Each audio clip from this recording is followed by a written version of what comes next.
Welcome to SS news. నేను మీ శిరీష.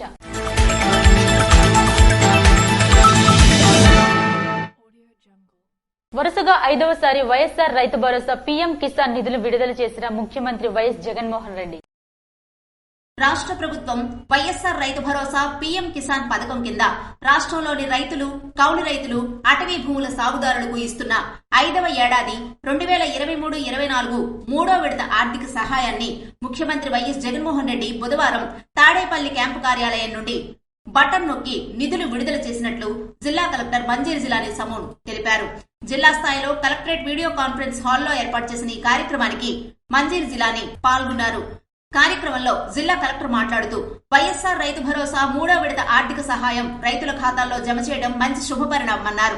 2023-24 మూడో విడతలో 1,25,655 మంది రైతులకు 18.25 కోట్ల రూపాయలు రైతు భరోసా పీఎం కిసాన్ ద్వారా 3,21,930 మంది రైతు కుటుంబాలకు 64.47 కోట్ల రూపాయల పెట్టుబడి సాయం రైతుల వ్యక్తిగత ఖాతాల్లో జమ చేయడం జరిగిందని తెలిపారు. రైతులకు సమయానికి ఉపయోగపడేలా రైతు భరోసా అందజేయడం మంచి పరిపాలనకు సూచన అన్నారు. రైతులకు రైతు భరోసా కేంద్రాల ద్వారా విత్తనాలు, ఎరువులు అందజేయడంతో పాటు రైతు పండించే పంట కొనుగోలు చేయడం జరుగుతుందన్నారు. విత్తనం నుండి విక్రయం వరకు రైతు భరోసా కేంద్రాలు కీలకమని కలెక్టర్ తెలిపారు. భూ రీసర్వే చేసి ప్రతి ఒక్కరికి భూ హక్కు కల్పించడం జరిగిందన్నారు. ముఖ్యమంత్రి జగన్మోహన్ రెడ్డి ఇచ్చిన సందేశాన్ని అందరూ లైవ్ లో తిలకించారు. ఈ మూడో విడత సందర్భంగా ఈ సంవత్సరం ఈ ఏడాది చేస్తా ఉన్న ఈ రైతు భరోసా సాయం ఒక్కో రైతన్న కుటుంబానికి మరో 2,000 రూపాయలు చొప్పున నేరుగా 1,078 కోట్ల రూపాయలు వారి ఖాతాల్లోకి జమ చేస్తా ఉన్నాం. ఈరోజు అందించే ఈ సాయంతో ప్రతి ఏటా కూడా 13,500 రూపాయలు మనం ఏదైతే ఇస్తూ వచ్చామో ఈ 5 సంవత్సరాలలో ప్రతి రైతు కుటుంబానికి రైతు పక్షపాత ప్రభుత్వంగా ఈ 5 సంవత్సరాలు క్రమం తప్పకుండా 13,500 రూపాయలు ఇంటూ 5 సంవత్సరాల కింద 67,500 రూపాయలు ప్రతి రైతన్నకు ఇచ్చినట్టు అవుతుంది.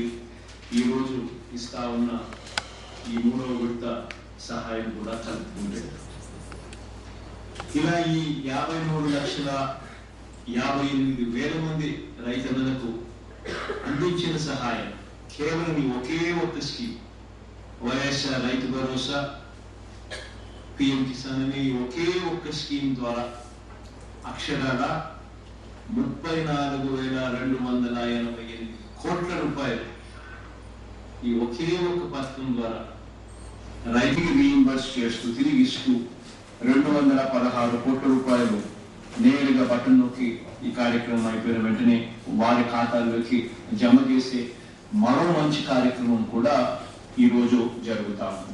అనంతరం రైతులకు నమూనా చెక్కును అందజేశారు. కార్యక్రమంలో డీసీసీబీ చైర్మన్ కరిమి రాజేశ్వరరావు, వ్యవసాయ సలహా మండలి అధ్యక్షుడు నేతాజీ, అగ్రిమిషన్ సభ్యులు గొండు రఘురాం తదితరులు పాల్గొన్నారు.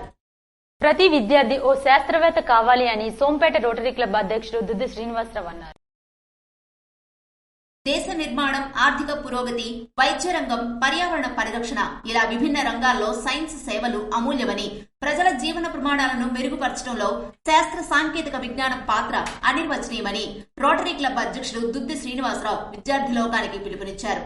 ఈ మేరకు బుధవారం సోంపేట పట్టణంలో జాతీయ సైన్స్ దినోత్సవం సందర్భంగా మహర్షి విద్యానికేతన ఆవరణలో ప్రత్యేకంగా నిర్వహించిన విజ్ఞాన ప్రదర్శన కార్యక్రమంలో భాగంగా ఆయన ముఖ్య అతిథిగా పాల్గొని మాట్లాడుతూ భారతీయ భౌతిక శాస్త్రవేత్త సర్ సివి రామన్ 1928 ఫిబ్రవరి 28న రామన్ ఎఫెక్ట్స్ ను కనుగొన్నారని, అప్పటి నుంచి ప్రతి ఏటా ఫిబ్రవరి 28వ తేదీన భారత్ లో జాతీయ సైన్స్ దినోత్సవాన్ని జరుపుకుంటున్నామని, రామన్ ను 1930లో నోబెల్ పురస్కారం వరించిందని, 1954లో ఆయన్ని భారతరత్న అవార్డుతో సత్కరించుకున్నామని, ఈ ఏడాది జాతీయ సైన్స్ దినోత్సవ నినాదం వికసిత భారత్ సాధనకు స్వదేశీ సాంకేతికతలు, దేశ ప్రజల దైనందిన జీవితాల్లో శాస్త్ర విజ్ఞాన ప్రాముఖ్యం గురించి అవగాహన పెంచడానికి పాఠశాల స్థాయి నుంచే విద్యార్థుల్లో విజ్ఞాన శాస్త్రం పట్ల ఆసక్తి, అనురక్తులను పెంపొందించడానికి జాతీయ సైన్స్ దినోత్సవం సందర్భంగా మహర్షి విద్యానికేతన ఆవరణలో ఇటువంటి కార్యక్రమాలు నిర్వహించడం గొప్ప విషయమని ఉపాధ్యాయ బృందానికి అభినందించారు.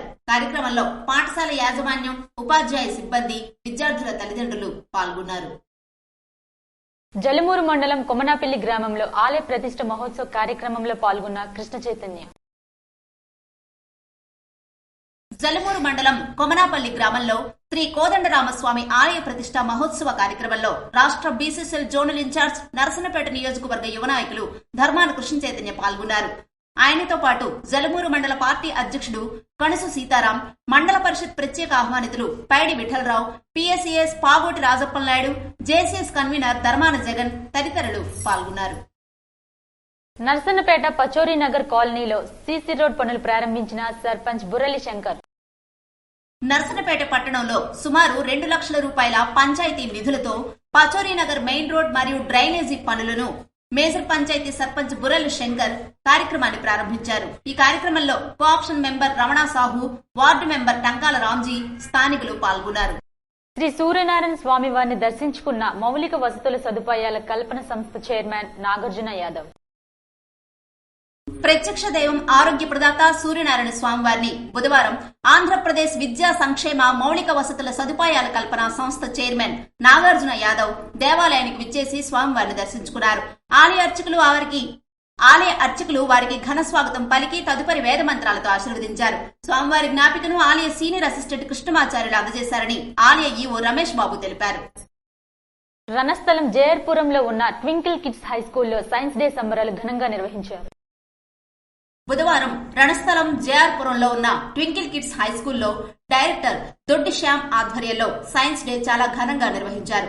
విద్యార్థులు తయారు చేసిన సైన్స్ ప్రాజెక్టులను పరిశీలిస్తూ కరెస్పాండెంట్ చాపాన శ్రీనివాసరావు, ప్రధాన ఉపాధ్యాయులు చాపాన ప్రభారాణి విద్యార్థులను ఉద్దేశించి ఇదే స్ఫూర్తితో అంచెలంచెలుగా ఎదగాలని ఆకాంక్షిస్తూ పిల్లలకు తమ హర్షాన్ని వ్యక్తం చేశారు. విద్యార్థుల ప్రతిభను చూసిన ఉపాధ్యాయులు వారిని ప్రోత్సహిస్తూ కొనియాడారు. అలాగే పాఠశాలలో పనిచేస్తున్న సైన్స్ ఉపాధ్యాయులకు సన్మానించారు. రాజీవ్ గాంధీ సాంకేతిక వైజ్ఞానిక విశ్వవిద్యాలయంలో ఘనంగా బుధవారం మెగా సైన్స్ ఫైర్ అంగరంగ వైభవంగా నిర్వహించారు. ఛాన్సలర్ ఆచార్య కేసీ రెడ్డి సైన్స్ ఎగ్జిబిషన్ ని తిలకించారు. రాజీవ్ గాంధీ యూనివర్సిటీ విద్యార్థులు మొత్తం 200 ప్రాజెక్టులను ప్రదర్శించారు. రాజీవ్ గాంధీ యూనివర్సిటీలో 100% వర్కింగ్ మోడల్స్ ను ప్రదర్శించారు. ప్రాజెక్టుల తయారీతో పాటు విద్యార్థులు వివరించే తీరు ప్రశంసలు అందుకున్నాయి. కులపతి ఆచార్య కేసిరెడ్డి ముఖ్య అతిథిగా హాజరై కొన్ని ప్రాజెక్టులను పరిశీలించి విద్యార్థులను అభినందించారు. ఈ సందర్భంగా ఆయన మాట్లాడుతూ భవిష్యత్ తరం ఆలోచనల్లో శాస్త్రీయత ఉన్నప్పుడే ఆ సమాజం అభివృద్ధి చెందుతుందన్నారు. శాస్త్రీయ ఆలోచనలు కలిగిన విద్యార్థులను తల్లిదండ్రులు కూడా ప్రోత్సహించాలని సూచించారు. కొత్తగా నిర్మిస్తున్న సుమారు 10 కోట్ల అంచనా వ్యయంతో ల్యాబ్ పనులు, 12BHK పనులు పరిశీలించి సంతృప్తి వ్యక్తం చేశారు. కార్యక్రమంలో director professor Kokkirala Venkata Dhanabalaji, OSD LD Sudhakar Babu, పరిపాలనాధికారి Muniramakrishna, dean academics Mohanakrishna, dean students welfare Gedela Ravi, finance officer అసినాయుడు తదితరులు కార్యక్రమంలో పాల్గొన్నారు. కంచిలి మండలం గోకర్ణపురం గ్రామ సచివాలయం పరిధిలో సీసీ డ్రైనేజ్ నిర్మాణం కొరకు పైల దేవదాస్ రెడ్డి భూమి పూజ చేశారు.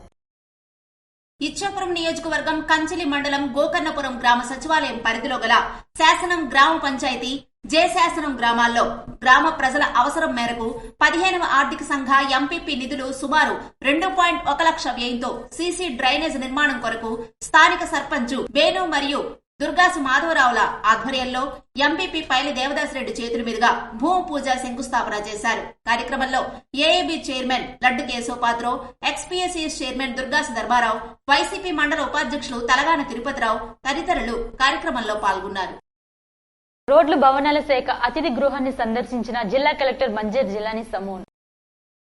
శ్రీకాకుళం కలెక్టర్ వారి కార్యాలయం వద్ద ఉన్న రోడ్లు భవనాల శాఖ అతిథి గృహాన్ని బుధవారం జిల్లా కలెక్టర్ మంజీర్ జిలానీ సమూన్ సందర్శించారు. అతిథుల కాటేజీలను, పరిసర ప్రాంతాలను మరియు 17వ శతాబ్దపు డచ్ భవనాన్ని ఆయన సందర్శించారు. R&B DEAలకు అతిథి గృహానికి మరమ్మతులు చేసి మరియు సుందరకరంగా సకల సదుపాయాలు కలిగి ఉండేలా చూడాలని ఆదేశించారు. ఈ పరిశీలనలో R&B SC John Sudhakar, EE Ravinayak, JE Raju తదితరులు పాల్గొన్నారు. ఇవి ఈనాటి వార్తలు. మరిన్ని వార్తలతో మళ్ళీ కలుద్దాం. చూస్తూనే ఉండండి SS న్యూస్.